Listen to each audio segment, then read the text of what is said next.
Good morning all of you. जो आज का हमारा टॉपिक रहेगा, पैट्रस बोन के एक्सरे कैसे करते हैं। ये वीडियो एग्जाम पर्पस से बहुत ज़्यादा इम्पोर्टेंट है, क्योंकि स्पेशल स्टडी के बेस पे ये 10 या 5 नंबर के एग्जाम में क्वेश्चन पूछे जाते हैं। तो हम डिस्कस करने वाले हैं जो पैट्रस बोन होता है उसे डिटेल से।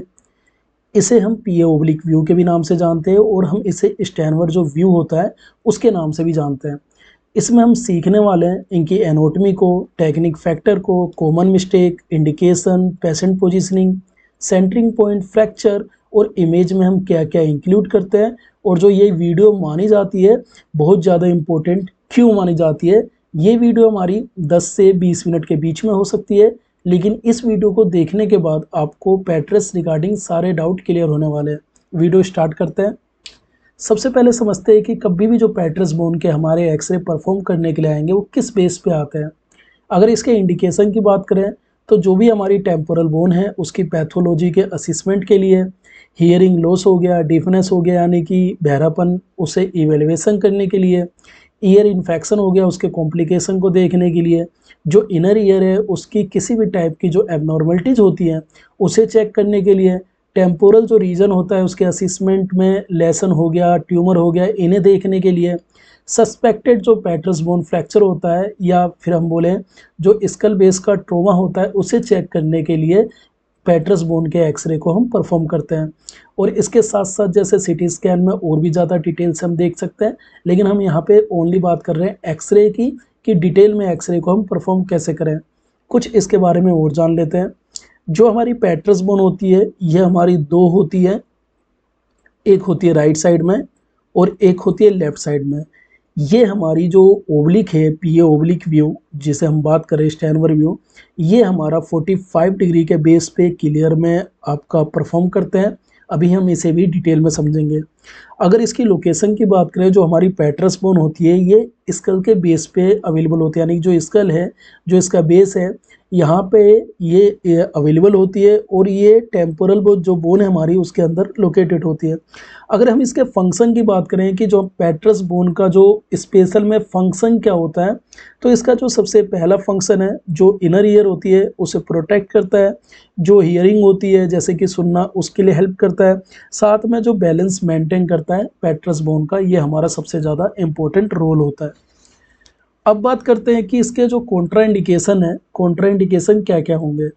तो यहाँ पे सीवियर हेड और नेक का ट्रोमा हो रखा हो, जहाँ पे पॉसिबल ना हो एक्सरे करना, वहाँ पे हम एक व्यू को परफॉर्म करते हैं, जहाँ पे हम सुपाइन व्यू भी कर सकते हैं और प्रोन व्यू भी कर सकते हैं।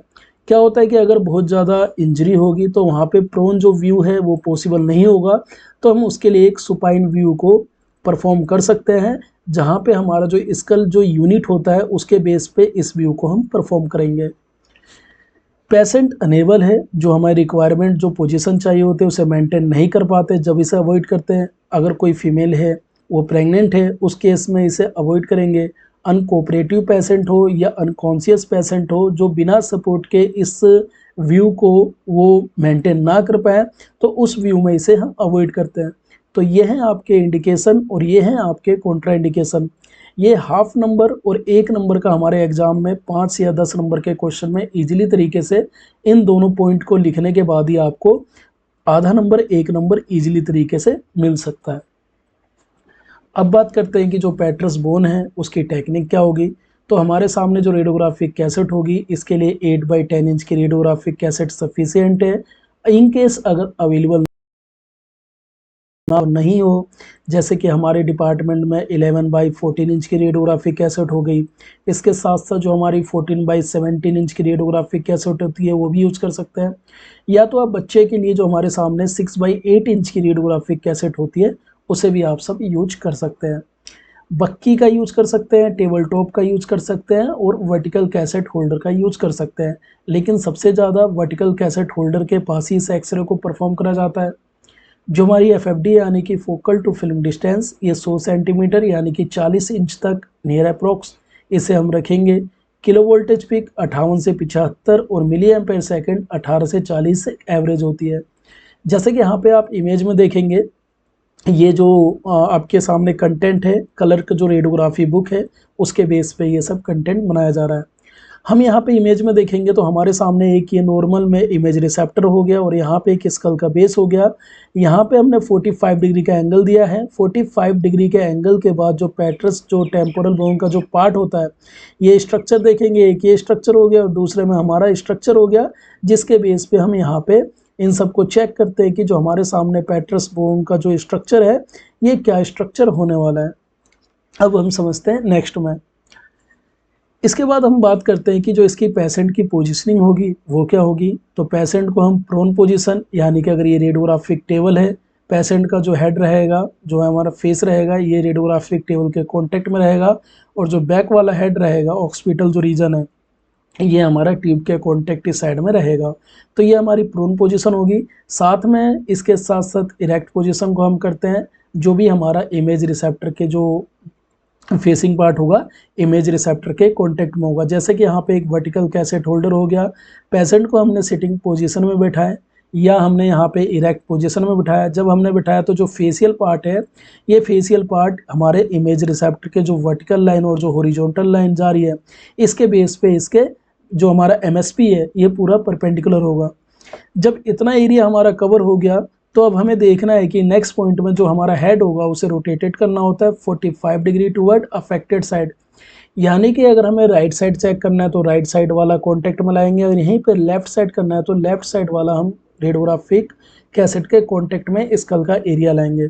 तो यहाँ पे जैसे ही हमने एमएसपी को 90 डिग्री पे करा था, फिर उसका हमें हाफ करना है। यानी कि अगर ये बेस है तो यहाँ पे जब हमने करा तो यहाँ पे हाफ करेंगे, यानी कि 45 डिग्री का एंगल इधर से आए और जो 45 डिग्री का एंगल है वो दूसरी साइड से हमारा कांटेक्ट में होना चाहिए।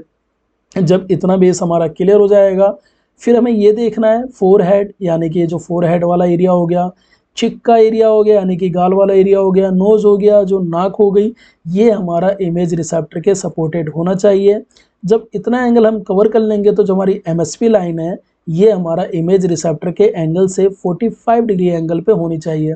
यानी कि जो 90 का हाफ है, 90 के हाफ एरिया पे 45 डिग्री इधर और 45 डिग्री जो हमारा दूसरा वाला बेस है, उसके बेस पे ये एरिया कवर होना चाहिए।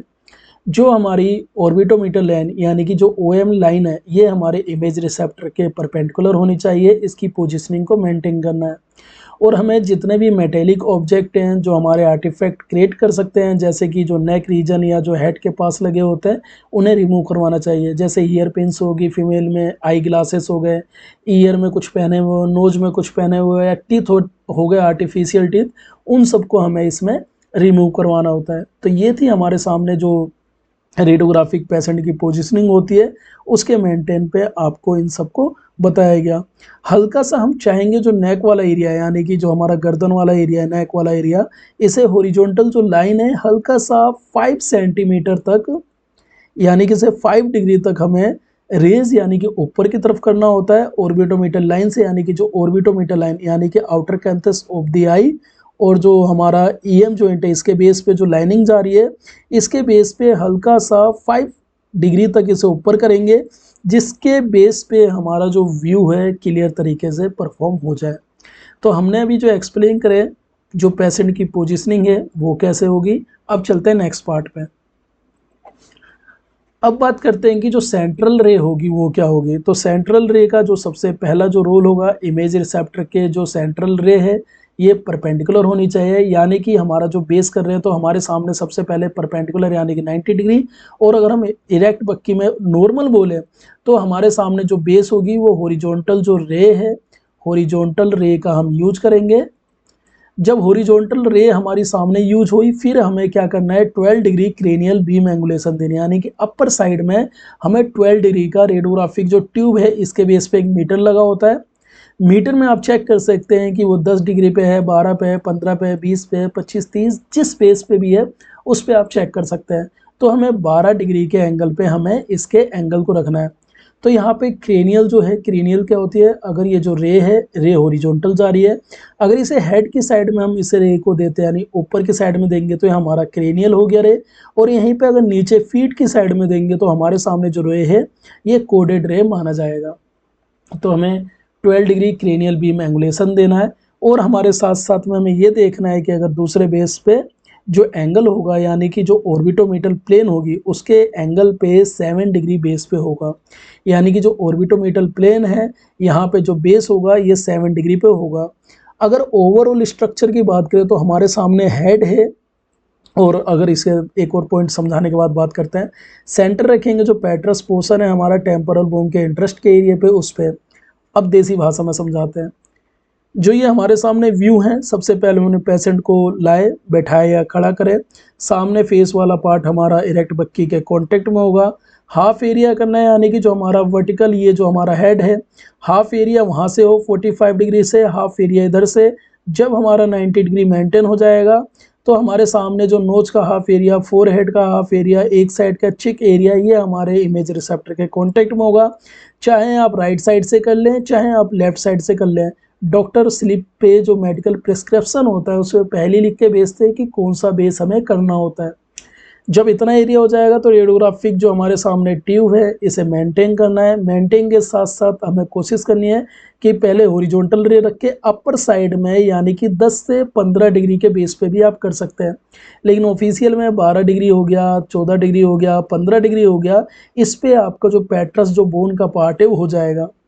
अब सेंटर की बात रखें कि सेंटर का जो पॉइंट होगा कहाँ होगा, तो ये जो आपको ईयर दिखेगा यानी कि जो ईयर का दिखेगा कान वाला एरिया, इसके हल्का सा 2.5 सेंटीमीटर पीछे, यानी कि 1 से सवा इंच पीछे इसके बेस पे रखेंगे। यानी कि जो हमारा ईयर है, ईयर के बीचों बीच यानी कि इसके सेंटर के अकॉर्डिंग हम यहाँ पे सेंटरिंग पॉइंट को फोकस करेंगे।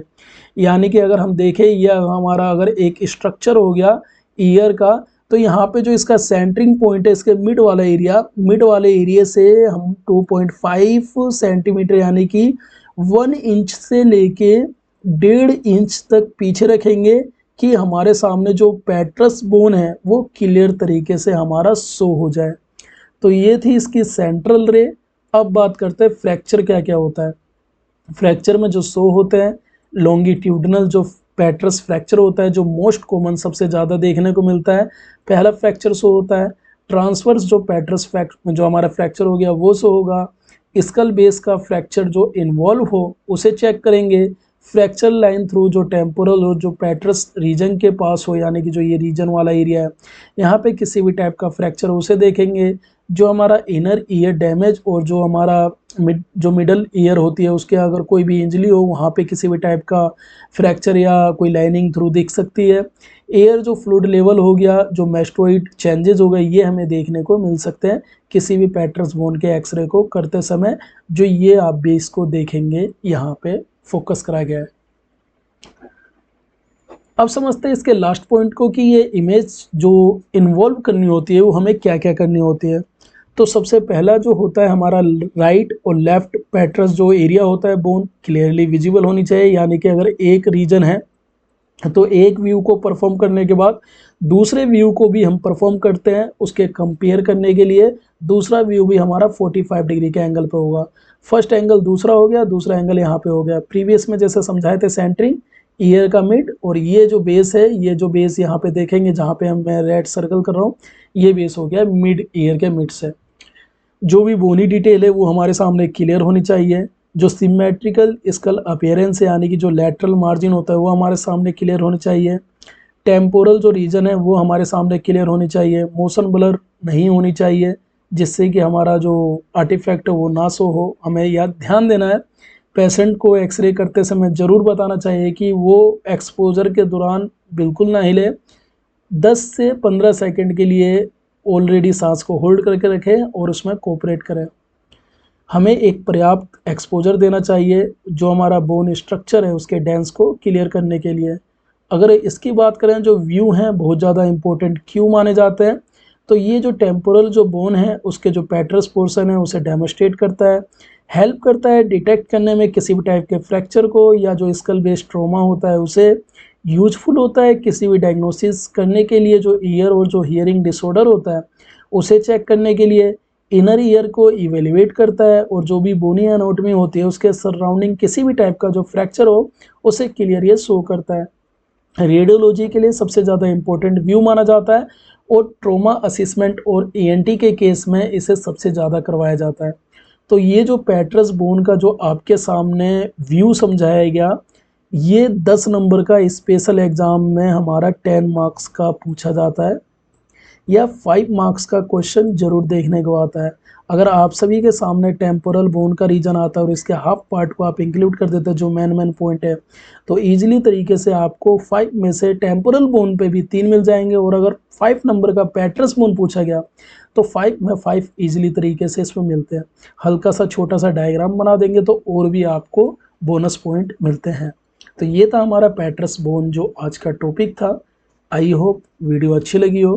वीडियो अच्छी लगी हो तो लाइक करना, शेयर करना, और आज फर्स्ट टाइम आपसे रिक्वेस्ट करना अपने दोस्तों के साथ शेयर करना और सब्सक्राइब करना।